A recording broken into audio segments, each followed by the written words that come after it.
Welcome back to Pope Nation. Coach Landreneau, welcome back. Thank you for having me. Oh, you, Boss. for sure. Appreciate Listen, let's jump right into it. Okay. Unbelievable season, unbelievable weekend. I know the competitor in you, you wanted to win the region. Yeah.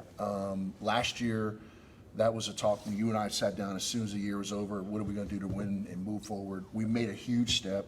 I mean, we're on top 10 plays. We beat Notre Dame twice. We're in Championship Sunday. We're back. You've had a couple days to kind of just take it all in. Tell me where your thoughts are and what your thoughts were for the weekend.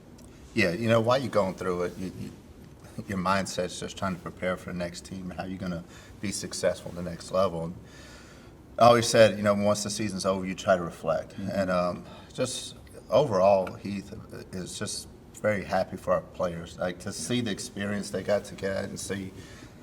What was really cool was our fan base did a tremendous job of supporting them, texting, sending message and stuff. And for our players, you always talk about playing for something bigger than just your team. Yep. And to hear the kind of players' conversation was, man, it's really cool to get that much support from alumni, from fans all over the place. So that part was really good for our players. Reflecting back, that when you're going through the season, you set these goals at the beginning of the season, right? Hey, we want to win a conference championship, a tournament, we want to win 40 games, get to regional. And when you're going through some tough spots, sometimes that thing seems almost impossible.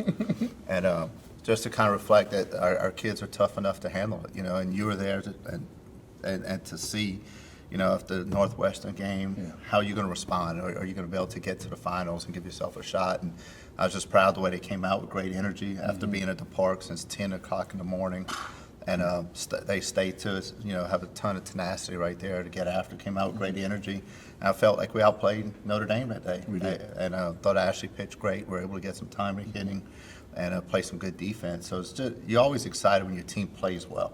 And then to be able to play well and come out with a victory against a talented Notre Dame team was now looking back at it, it's something definitely for our program to build on. I think our kids will remember that forever.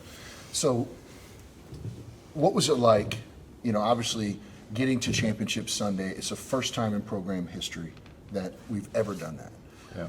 That night, right? You win, you beat Notre Dame, you're going to bed, you're getting ready for Championship Sunday. What went through your head?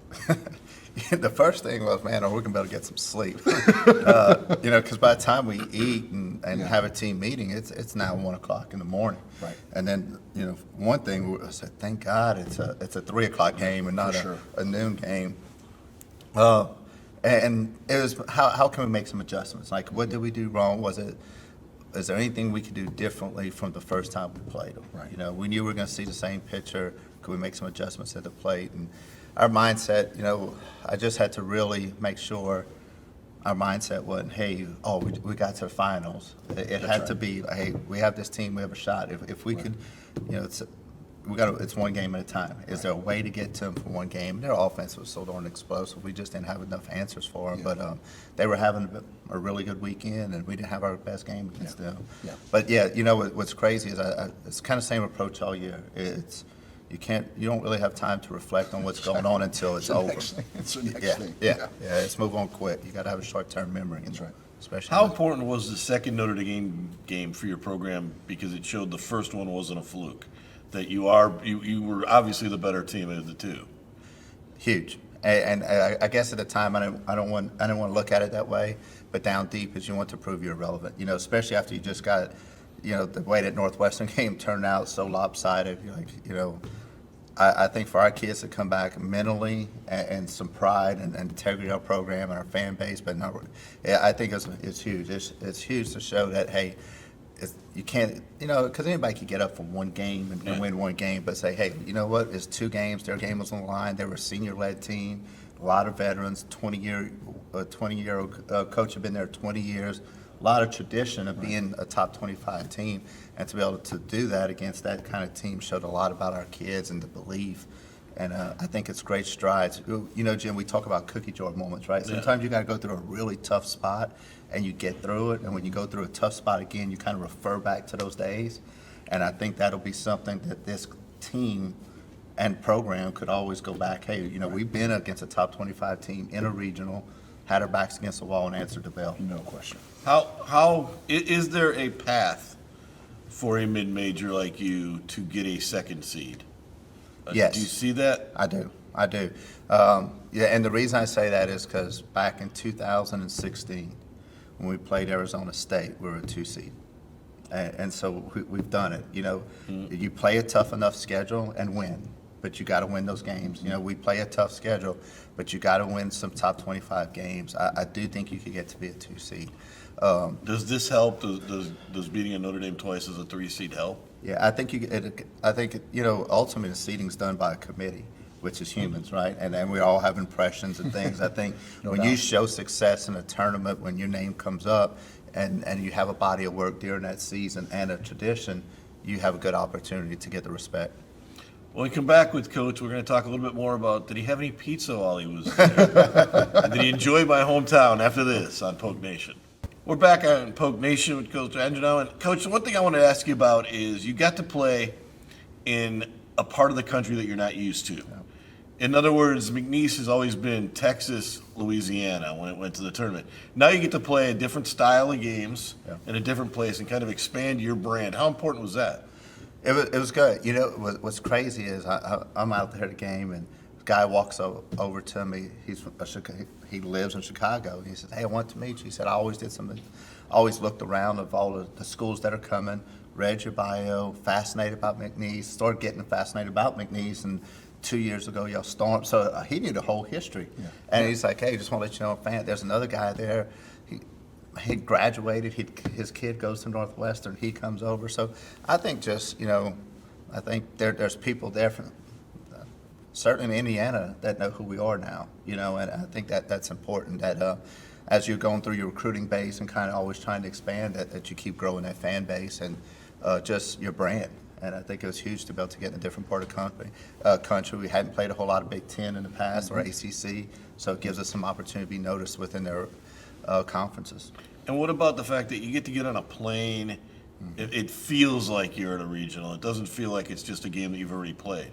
It definitely had that feel to it, right? It's not an hour bus ride somewhere to play a game that you played already during the season. You get to play opponents you never played, see different weather, different climate, different, the school, everything's different, And we lost. I'm sure the weather was bad.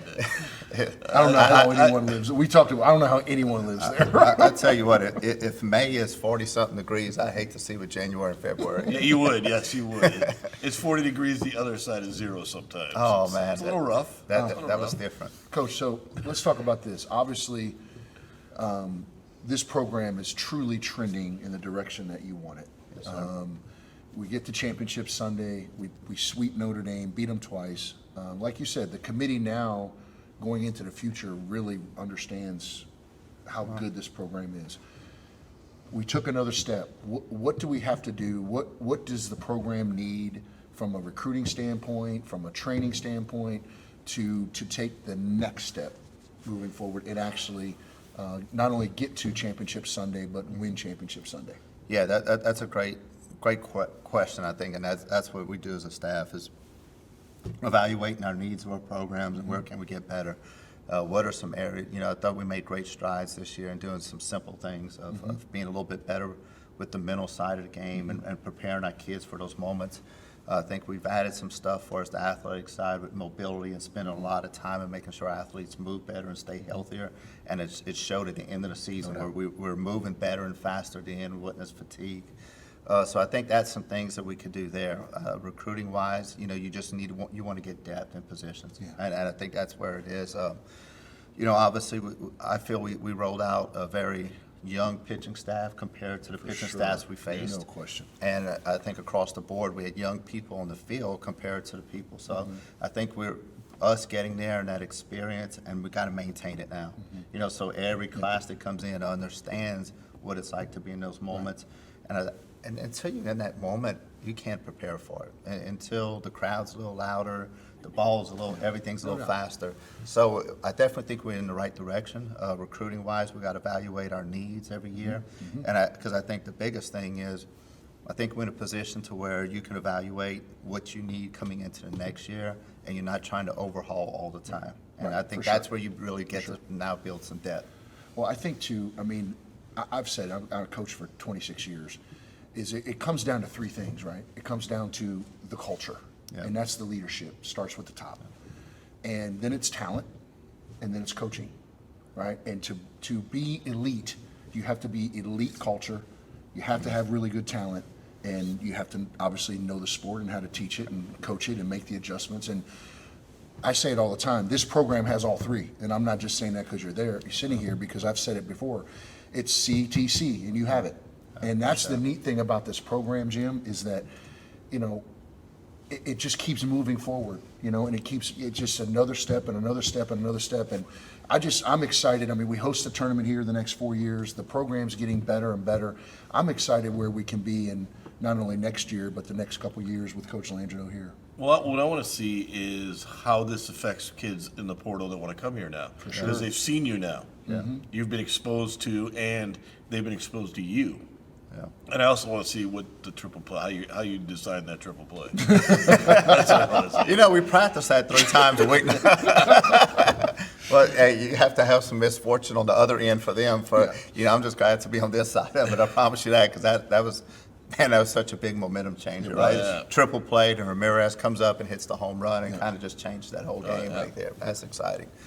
You know, ultimately, where our program's heading is I feel that it's the more you're on the national scene, obviously know who you are. You know, because a lot of places you go into these cities, they've never heard of McNeese or Lake Charles sometimes, and so I think it puts us on the national scene. I love what ESPN has done with the coverage, right? It puts us out there, it gets us exposed. The way our fan base and media, the way you guys have covered us, has brought so much to our sport. So it's going to be interesting. You know, who knows how it's going to be in the future, but I think I'm with Coach Schroyer. We're heading in the right direction. We're trending. And we just got to get the right people on the bus and put them in the right seats right now. We'll get Coach's final words after this on Poke Nation.